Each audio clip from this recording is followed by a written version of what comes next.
Assalamualaikum warahmatullahi wabarakatuh. Perkenalkan, saya Cindy Nurul Afifah dengan NIM 711210002 dari jurusan Pendidikan Matematika Universitas Serang Raya. Tugas video kali ini untuk memenuhi tugas UAS Praktikum Statistika. Ikuti terus videonya ya. Nah, sekarang kita masuk ke soalnya ya. Ini dia soal UAS Praktikum Statistika yang akan kita bahas. Kita masuk ke soal yang pertama, yaitu mencari persamaan regresi ganda. Yang pertama, pilih variabel view di bagian bawah, lalu isi di kolom name, yaitu X1 di baris pertama, X2 di baris kedua, dan Y di baris ketiga. Selanjutnya, kita pilih data view dan masukkan nilai X1, X2, dan Y sebagai berikut. Lalu, lakukan analisis dengan menggunakan menu Analyze, Regression, lalu klik Linear. Selanjutnya, masukkan variabel Y ke kotak dependen dan variabel X1 dan X2 ke dalam kotak independen, sehingga akan terlihat seperti gambar berikut ini. Setelah diklik OK, maka akan muncul hasil analisis. Yang pertama ada tabel model summary, yaitu R-nya sama dengan 0,861, artinya koefisien korelasinya sebesar 0,861.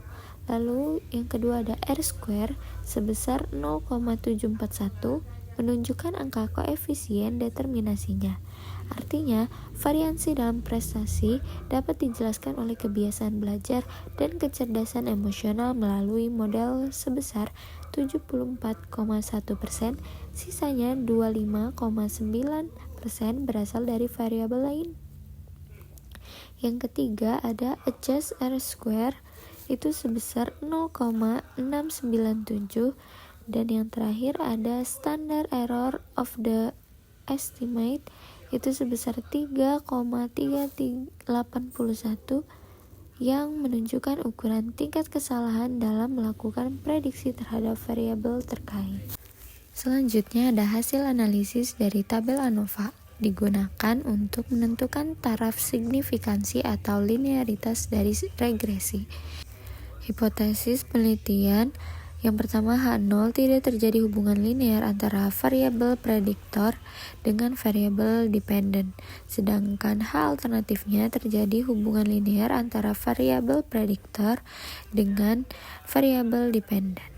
Berdasarkan tabel ketiga diperoleh nilai signifikannya 0,00, itu berarti kurang dari alfanya sebesar 0,05. Dengan demikian, H0 ditolak. Dengan demikian, ada hubungan linear antara variabel prediktor, yaitu kebiasaan belajar dan kecerdasan emosional, dengan variabel dependen, yaitu prestasi belajar matematika. Selanjutnya, hasil analisis dari tabel koefisien menginformasikan uji koefisien dan uji konstanta. Hipotesis penelitiannya H0 yaitu koefisien kebiasaan belajar tidak signifikan, sedangkan H alternatifnya koefisien kebiasaan belajar signifikan. Berdasarkan tabel keempat, baris kebiasaan belajar diperoleh nilai T hitung sama dengan 1,163 dan signifikannya 0,268. Karena nilai signifikannya 0,268 itu lebih besar daripada alfanya, yaitu 0,05, dengan demikian H0 diterima, maka koefisien kebiasaan belajar tidak signifikan. Masih dengan tabel yang sama, namun sekarang bagian hipotesis penelitian dari uji koefisien kecerdasan emosional.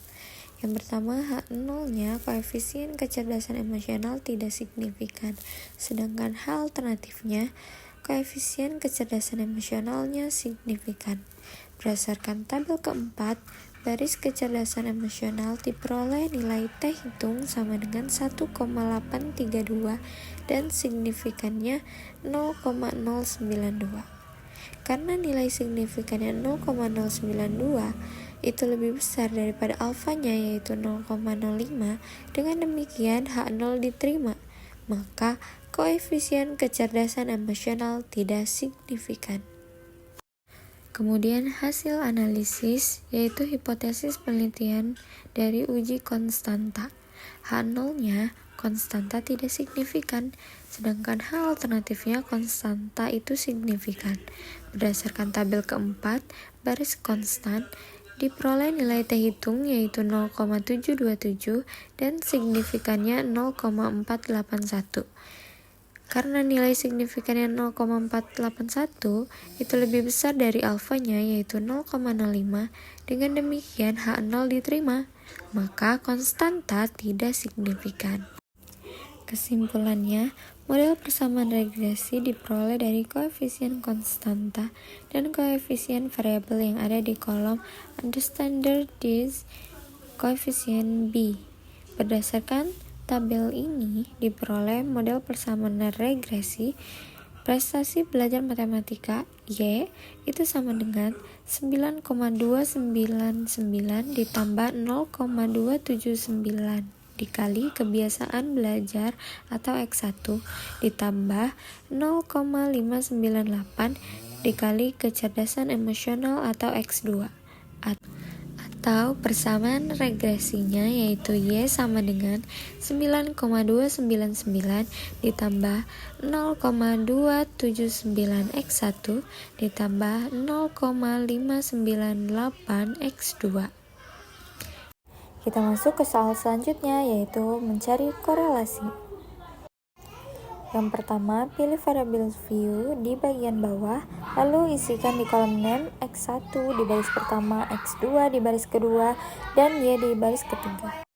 Lalu kita pilih data view dan masukkan nilai dari X1, X2, dan juga Y seperti gambar berikut ini.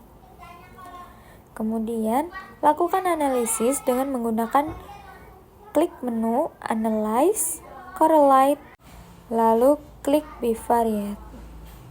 Nanti akan muncul gambar seperti berikut. Masukkan variabel X1, X2, dan Y ke kotak variables, lalu centang persen sehingga akan terlihat seperti gambar berikut ini. Kemudian, klik tombol option, pilih means and standard deviation, cross product deviation and variance, lalu klik continue. Setelah kita klik OK, maka akan muncul hasil analisis pada tabel correlation.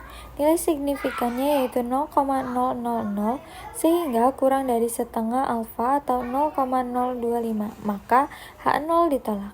Jadi ada korelasi positif antara X1, X2, dan juga Y. Masuk ke soal selanjutnya yaitu koefisien determinasi. Untuk mencari jawaban tersebut itu menggunakan seperti soal yang pertama, itu kita menggunakan tabel dari model summary, yaitu bagian adjust R square itu merupakan koefisien determinasi yang sebesar 0,697. Artinya pengaruh kebiasaan belajar atau X1 dan kecerdasan emosional atau X2 terhadap prestasi belajar matematika atau Y sebesar 69,7%. Lanjut ke soal nomor 2 yaitu mencari uji validitas dan reliabilitas. Pada langkah pertama, pilih variabel view di bagian bawah lalu isikan di kolom name A1 sampai A20 dengan label pertanyaan. Lalu, pilih data view dan masukkan nilainya sebagai berikut ini. Selanjutnya, lakukan analisis dengan menggunakan menu Analyze, lalu klik Scale dan Reliability Analysis. Kemudian, pindahkan semua ke bagian item seperti berikut ini. Lalu klik statistik dan centang item, scale, dan scale if item delete. Lalu klik OK.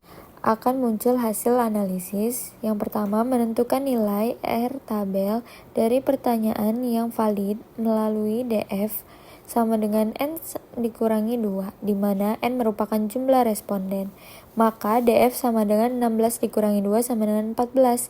Tabel R produk dikurangi momen itu menunjukkan bahwa pada DF 14 dengan alfa 5% diperoleh R tabel sebesar 0,532. Yang kedua, menyimpulkan bahwa 8 butir soal A3, A4, A6, A10, A12, A16, A18, dan A19 yang memiliki nilai R hitung yang lebih besar dari nilai R tabel, maka 8 butir soal tersebut dinyatakan telah valid. Selanjutnya, hasil analisis dari reliable. Pengukuran yang reliable akan menunjukkan instrumen yang dapat menghasilkan data yang dipercaya. Reliabilitas suatu konstruk variabel dikatakan baik jika memiliki nilai Cronbach alpha lebih besar dari 0,60. Maka berdasarkan hasil ini dapat dilihat bahwa Cronbach alpha yaitu 0,871 itu lebih besar dari 0,60. Hal ini berarti jawaban responden untuk instrumen penelitian ini reliable.